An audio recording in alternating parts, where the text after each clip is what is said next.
Pulso económico, que como siempre empezamos mirando el resultado del IBEX 35. Hoy un resultado francamente positivo, 1,45% de avances, con el índice general que al final de la sesión se queda en 9.229,7, bastante arriba. Tres valores avanzan, el que más, Grifols, subidón de Grifols, 9,27 en la jornada de hoy, Fluidra, 8,18 y en tercer lugar Santander, protagonista de los resultados que han presentado hoy los de la entidad, 5,73 de subida, que también es un subidón. En el lado de los que hoy pierden pistonada, pues tenemos el que peor, Sabadell 3,99, devuelve las antiguas ganancias de los últimos días, Repsol 2,94 abajo y CaixaBank 2,40 abajo. Y a continuación les vamos a adelantar algunos de los argumentos que van a estar presentes en esta mesa de análisis económico que convocamos cada día con los mejores expertos para que a ustedes, desde donde nos vean, no se les escape detalle. Bien, en nuestra mesa de análisis hoy tendremos que hablar, estamos casi obligados, al aumento de tipos del Banco Central Europeo, que alcanza el 3%, el aumento es solo del 0,50, pero lo importante es en qué queda esto, en el 3%, su nivel más alto de los últimos 14 años, con una reducción de balance, que quizás sea lo más relevante, de 15.000 millones cada mes. Eso es lo que ha acordado el Banco Central Europeo.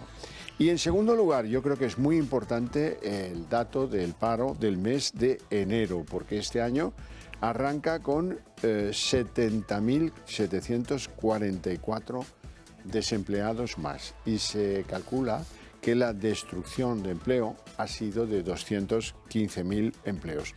Tampoco son buenos los datos de afiliación a la Seguridad Social que hemos conocido del primer mes que computa de este año 2023. Les presento ya a nuestros especialistas del día de hoy. Don Joaquín Robles, analista de XTB. Muy buenas tardes, Joaquín. ¿Qué tal? Muy buenas tardes. ¿Todo bien? Todo bien, gracias. Me alegra mucho. Don Juan Avellán, profesor del IEB. Muy buenas tardes. Buenas tardes. ¿Todo bien? Todo fenómeno. Me alegro. Vamos a empezar con la sesión, Joaquín, si lo tienes a bien. Bueno, pues estamos en nuevos máximos. Ha apoyado mucho Santander. No sé qué queda hasta el final de semana que pueda seguir apoyando una evolución favorable del IBEX. Pues la verdad que nos ha sorprendido mucho este mes de enero. Yo creo que ha habido tres factores, ya los hemos comentado varias veces. Esa perspectiva de que la inflación está remitiendo, que va a obligar a los bancos centrales a ir poco a poco suavizando su postura, la estabilización de los precios energéticos y la reapertura china. Al IBEX 35 en concreto, que ya sube más de un 10%, le ha beneficiado mucho los bancos y el sector turístico, ¿no? Dos grupos de empresas que se han visto muy beneficiadas últimamente por la fuerte campaña de Navidad y la reactivación del turismo, y luego también, bueno, pues los resultados que hemos visto de la banca esta semana, Santander, BBVA, récord histórico de beneficios anuales, muy impulsados por ese margen de beneficios y ese aumento de ingreso en comisiones, y el IBEX 35 a las puertas de los máximos de 2020, al inicio de la pandemia. Efectivamente, además los discursos que han tenido tanto la FED como el BCE ha sido, yo creo, la primera vez que han dicho las cosas claritas y meridianas, que pues, por lo visto eso ha gustado bastante en los mercados. Ya está hablando la FED de todavía no vamos a empezar a bajar los tipos de interés. O sea, solamente con decir eso ya significa que hay una predisposición. Lagarde ha dicho que la próxima subida de marzo va a ser también del 0,50 y después ya veremos. Con lo cual, bueno, aquí tenemos una inflación subyacente pues realmente alta y que todavía pesa bastante. O sea que ha sido todo en línea de lo que esperábamos. Bueno, hemos entrado en una especie de análisis contemplativo de los líderes de los bancos centrales. Por ejemplo, Powell dice, hombre, pues casi parece un emperador chino, parece que está cabreado hoy. No, hoy no está tan cabreado, ¿no? En fin, ¿cómo han visto la decisión de la FED? Algunos creen entender que la cara de Powell significa cierto signo de alivio. Yo la verdad es que lo miro con mucho interés y cariño, pero no descubro esos elementos. Bueno, es verdad que los mercados llevan tiempo descontando que se va a suavizar ese ritmo de subidas y luego también los bancos centrales siempre tratan de telegrafiar todos sus movimientos para no generar esa volatilidad en los mercados. Lo que ahora mismo descuenta el mercado es que a lo mejor solo ya queda una subida de 25 puntos básicos, que a mediados de años o incluso este mes de marzo ya se van a quedar en el 5% y a partir de ahí pendientes de si la inflación va remitiendo. En Estados Unidos es verdad que ya lleva 6 meses consecutivos cayendo, ya está en el 6,5%, pero claro, hasta el objetivo del 2% queda mucho. Pero es que también los bancos centrales ahora están de funambulistas, ¿no? O sea, es como cómo subo los tipos de interés para que baje la inflación, pero la economía no se me desmorone. Y ya hemos visto datos de consumo, datos de sector manufacturero muy malos en Estados Unidos. Entonces, también quieren aflojar en ese sentido. Y además la reducción de activos, que como bien decías, se va a reducir en 15.000 millones mensuales, también afecta... Pero eso en Europa. Sí, eso en Europa. Y eso también va a afectar. Es decir, Europa vamos al rebufo de Estados Unidos y se van cumpliendo más o menos lo mismo que estaba pasando en Estados Unidos, se viene con una diferencia. Es... bueno, pues el magnífico empleo que tiene Estados Unidos, que eso pues le hace costar, si no hubiera sido mucho más rápida la bajada de la inflación, pero ese magnífico empleo que tienen, pues todavía les ha hecho durar un poco más. Aquí es que no, el empleo está como está, y ya no digo nada de España, que tenemos ahí las cifras. La receta para el enfermo que sufre una infección es el antibiótico, y no hay conocida no hay ninguna más. Pueden la dosis, la marca, pero poco más. Por cierto, profesor, vamos con entonces la cosa del Banco Central Europeo, porque bueno, pues han subido los tipos de interés, ya están en Europa al 3% con la subida de hoy, y eso es el nivel más alto de los últimos 14 años, que se dice pronto. Y habrá más. Sí. Habrá más. Ya está anunciada la siguiente de marzo. Ya Lagarde directamente ha dicho que en marzo se sube otro 50%. No ha querido dejar ninguna duda al respecto. Entonces, bueno, que se hace la reducción de compra de activos. Y ha querido dejar las cosas claras sin ser muy dura, excesivamente dura, porque ya ha dicho claramente, y después de subir este último 50%, la siguiente reunión que tengamos es un ya veremos, y después ya veremos. ¿Eso qué quiere decir? Pues que a lo mejor puede subir un 0,25, lo veremos, pero a ver qué es lo que ocurre. Joaquín. El problema es que ahora quedan ver los efectos de toda esta política monetaria. Estamos hablando de que es el ciclo de subidas más rápido en la historia y claro, normalmente dicen que la subida de tipos se empieza a notar a partir de los 9-18 meses. Es el periodo que vamos a empezar ahora y has pasado de los tipos de un 0% a un 3% y puede que se vayan al 4%. Entonces ahora es cuando se va a empezar a ver cómo las refinanciaciones de las empresas, incluso de los países, cada vez es a un tipo medio mayor y es cuando seguramente veamos esa caída del consumo, esa caída de la inversión, que se convierta en una desaceleración económica. Ahora yo creo que lo que vamos a hablar durante todo este año, si el año pasado hablábamos de la inflación, hasta dónde iba a llegar, este año vamos a hablar de hasta dónde va a caer esa desaceleración económica, hasta dónde puede llegar esa recesión. Y bueno, esto acaba de empezar. De todas maneras, reducirle al balance del Banco Central Europeo 15.000 millones en un mes es como nada. Es como nada, porque realmente es de los vencimientos que hay solo se reduce hasta 15.000. Y de hecho, aparte de eso, sigue teniendo esa arma, ¿no?, que decía, esa fórmula de programa antidesfragmentación, que si de repente se empiezan a ensanchar las primas de riesgo en los países periféricos, pueden modificar del dinero que va venciendo más a un país o a otro. Todavía no lo hemos visto, pero bueno, ya veremos cuando llegue. Bueno, vamos con la segunda noticia que nos afecta directamente y que es bastante mala, la evolución del empleo. Tenemos los datos de enero y los datos de enero lo que reflejan es que hay una muy fuerte desaceleración del ritmo de creación de empleo. Eso como poco. El gobierno dice que son unos datos formidables, que enero siempre es un mes malo, pero en los últimos 5 años este es el peor mes de enero y eso ni Escrivá lo puede justificar y al menos yo ya me conformaría con que lo admitiera. Vamos a ver qué ha pasado con el desempleo. El número de parados registrados en las oficinas de los servicios públicos de empleo subió en 70.744 personas en el mes de enero en relación al mes anterior, tras el fin de la campaña de Navidad, según los datos publicados este jueves por el Ministerio de Trabajo y Economía Social. La subida de enero de este año es 4 veces superior a la experimentada en el mismo mes de 2022, cuando el desempleo aumentó en 17.173 personas. Tras el repunte de enero, impulsado sobre todo por el sector servicios, el número total de desempleados volvió a superar la cifra de 2,9 millones de parados, lo que no sucedía desde el pasado mes de octubre. En concreto, el primer mes del año se cerró con 2.908.397 desempleados, su menor cifra en un mes de enero desde el año 2008. Por sectores económicos, el paro subió en todos ellos, salvo en la construcción, donde se redujo en 3.100 personas. El mayor ascenso se lo anotaron los servicios, con 70.759 parados más, seguidos de la agricultura. La contratación, por su parte, cayó un 24% por la reducción de contratos temporales, mientras los indefinidos se duplican y suponen el 44% del total. Finalmente, la Seguridad Social perdió 215.047 afiliados en enero, pero suma 57.700 sin la estacionalidad. 2.900.000 desempleados mal contados, porque ahí hay que sumar 500.000 de personas más que están desempleadas, que lo han hecho constar en el SEPE y a 200.000 les han dicho: tú eres de especialista en grúas, ¿no? ¿Qué tal si te haces especialista en carretillas elevadoras? Haz un curso. Y por el hecho de ser un desempleado que está haciendo un curso de formación, que está muy bien y que le financia el Estado, le borran de la lista de los que demandan empleo. Pero ese hombre tiene trabajo, dice: no, está haciendo un curso y está en el paro y está registrado, pues cuéntenlo como desempleado.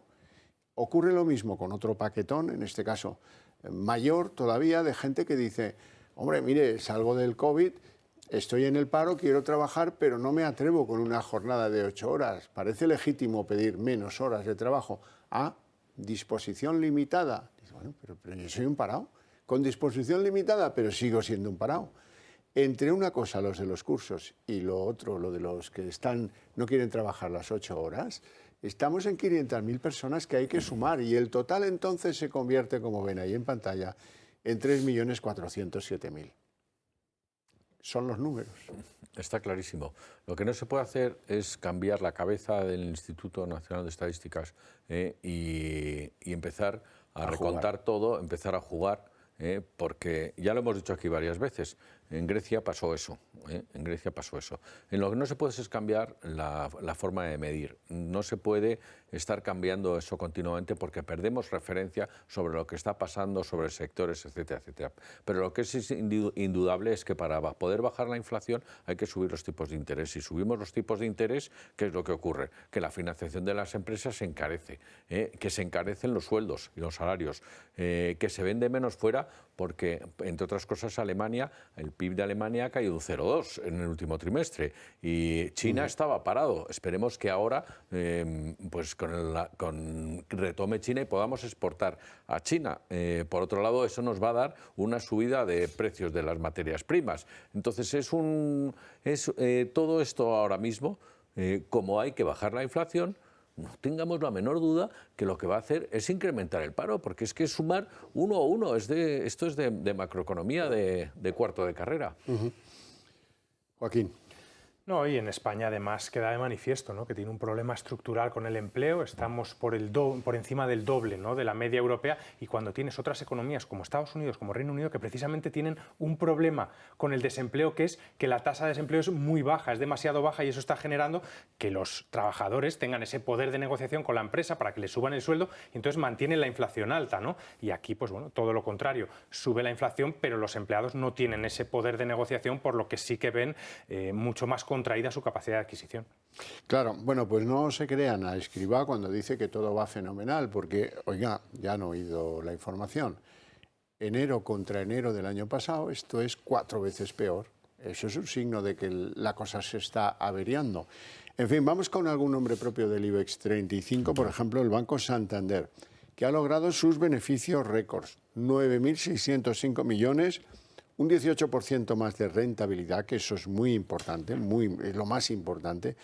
Pues como les digo, hay que preguntarse, lo digo porque luego vienen los de Podemos diciendo que son obscenos estos beneficios, etcétera. Habrá que preguntarse, en el caso del Santander tiene mucho interés, qué porcentaje de esos beneficios los ha obtenido en España y qué porcentaje de esos beneficios los ha obtenido fuera de España. No quiero molestar a los señores de Podemos, pero eso es fundamental. Sí, Profesor Avellán. a ver, tanto BBV como Santander ha hecho un ejercicio magnífico, fruto de un trabajo que se llevaba haciendo hace años, es decir, fruto de esa digitalización, fruto de reducir el número de oficinas, plantillas, es decir, lo que son reducir costes. Han reducido costes, han digitalizado, son mucho más eficientes. Y la respuesta es lo que tenemos encima de la mesa, es decir, el margen de intereses es lo que ha mejorado enormemente. ¿Influido también por la inflación? Sí, pero parte fuera y parte porque en España ha influido lo que es la subida de tipos de interés prácticamente en el último trimestre, en los anteriores no ha influido. Lo que es muy importante es cómo se ha hecho, porque han subido los costes, porque la inflación te sube los costes. El 60% de la cuenta de resultados de un banco son gastos de personal y evidentemente te sube los costes. ¿Qué es lo que ha hecho? Pues mantener la digitalización, gastos en digitalización, pero conseguir que esos costes estén por debajo de esa inflación, con lo cual han conseguido mantener esa rentabilidad. En España, que ha hecho un año España también magnífico, o sea, ha sido pues prácticamente... Santander España. Sí, me refiero a Santander España, ha hecho un año magnífico. Aún así, después de haber hecho un año magnífico y haberse resaltado, no ha batido todavía lo que es la rentabilidad sobre el capital. Es decir, por eso los bancos españoles cotizan por debajo del valor en libros. Ya no digamos Santander, BBV, que han tenido unas cifras magníficas. Si cogemos Sabadell, ya no te digo Unicaja, que están pues a la mitad de lo que pueda estar casi Santander y BBV, eso significa que lo que decías en España pues no han llegado a una rentabilidad que es suficiente y sin embargo se sigue atizando donde más duele, en el margen bruto. Que de beneficios obscenos no. En lo que toca a España. Joaquín. Sí, aquí lo que hay que tener claro es una cosa. Durante la última década hemos estado viviendo un escenario de tipos cero. Ahora que de repente los tipos pasan del 0 al 3%, pues la banca va a ser mucho más rentable. Al final hay que pensar que su negocio principal sigue siendo prestar dinero y si cada vez ganas más con esos préstamos, pues vas a maximizar sus beneficios. Es lo que hemos visto en la banca, aumento del margen de intereses y aumento de los ingresos por comisiones. Luego, en el caso de Santander, es verdad que Brasil, que sigue siendo la región que más reporta, no lo ha hecho tan bien como la media, como cabía esperar. Es verdad que ha sido un año muy convulso con las elecciones y con las subidas de tipos, pero bueno, en definitiva ya tenemos a Santander subiendo más de un 20% este año, por encima de los niveles de la pandemia, anunciando que va a aumentar el dividendo, que va a aumentar ese programa de recompra de acciones.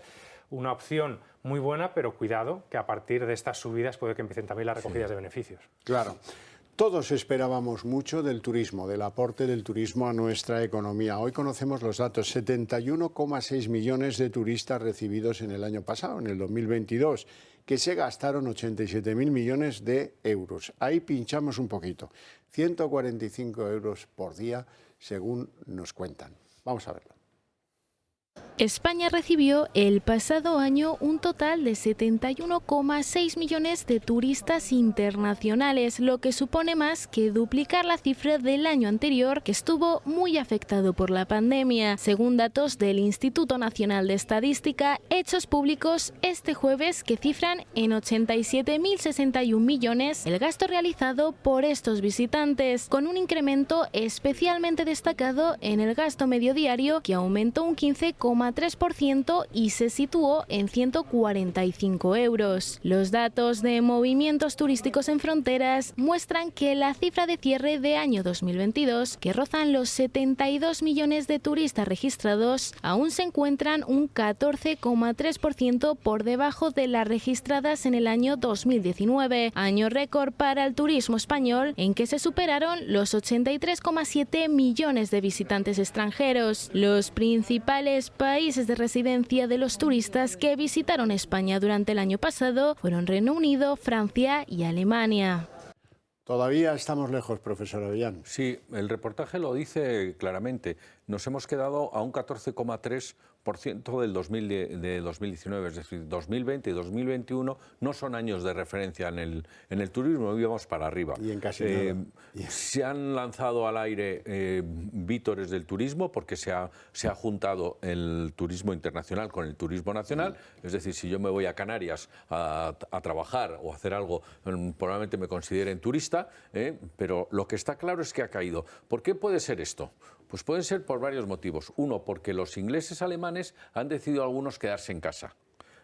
Otro puede ser porque o se han quedado en casa o a lo mejor se han ido a Grecia, a Turquía o a Italia, que fueron países que abrieron antes que España en la pandemia. Abrieron antes y mucho turismo en el 2020-21 se nos fue hacia esos países. No sabemos, yo no tengo todavía las cifras a nivel europeo, pero habría que ver si es que se nos ha ido turismo allí y que vamos a tardar en recuperarlo, si lo recuperamos. Esto es lo que es importante. A mí las cifras, el estar a un 14,3% de 2019 no me parece malo, en tanto que nosotros nos hemos quedado también en España. Se ha incrementado el turismo nacional, lo que es el turismo interno se ha incrementado.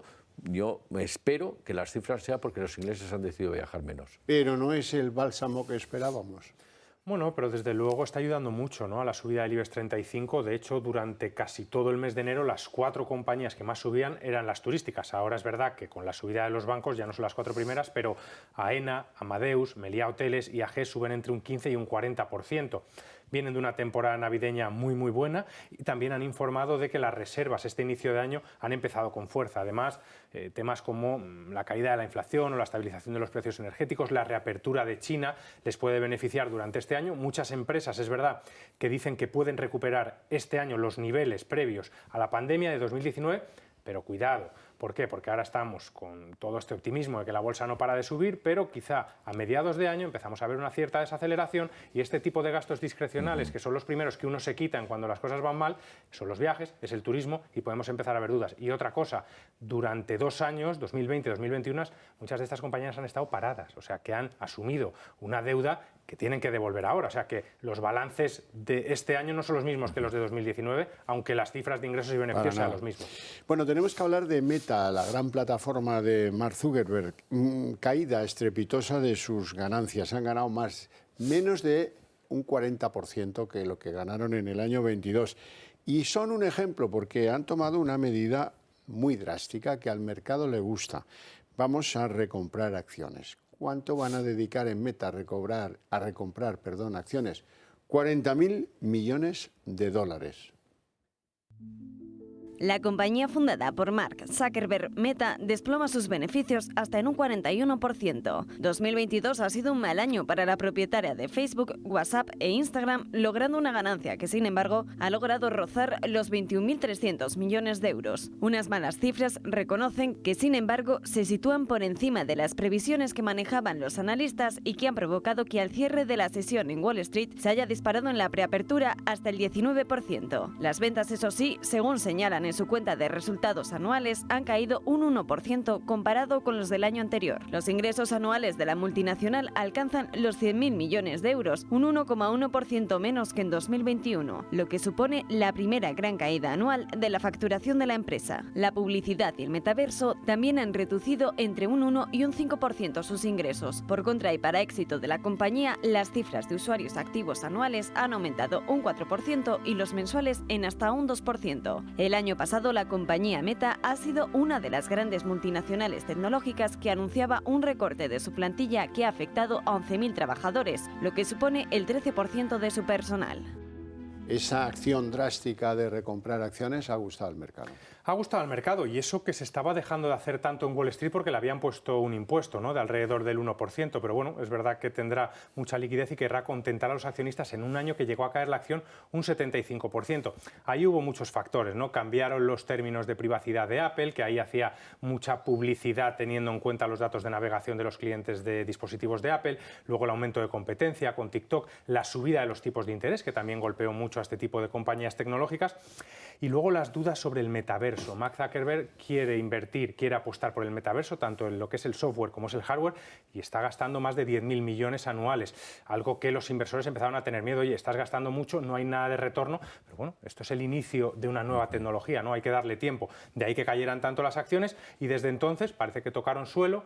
Despidió al 11% de la plantilla, ¿no? Creo que más de 10.000 personas. Ahora viene el programa de recompra de acciones y hoy también ha dicho que están empezando a recuperar los ingresos de publicidad, están utilizando la inteligencia artificial para generar una mejor publicidad y hay que recordar una cosa, 2.000 millones de usuarios activos tiene esta red social. Sí, y además están juntando centros de datos, es decir, están en una reducción de costes no solamente para personal, sino también en lo que están invirtiendo. Se está llevando todo metaverso.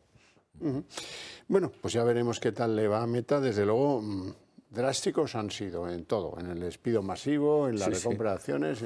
Zuckerberg es un tío con decisión y coraje. No tenemos tiempo para más, lo dejamos aquí. Os agradezco muchísimo vuestra presencia y aún más vuestras opiniones. A ustedes su paciencia, su interés desde donde nos vean. Por eso les quiero premiar con lo que viene después de la publicidad, la redacción abierta con todo lo que trae la política este día jueves.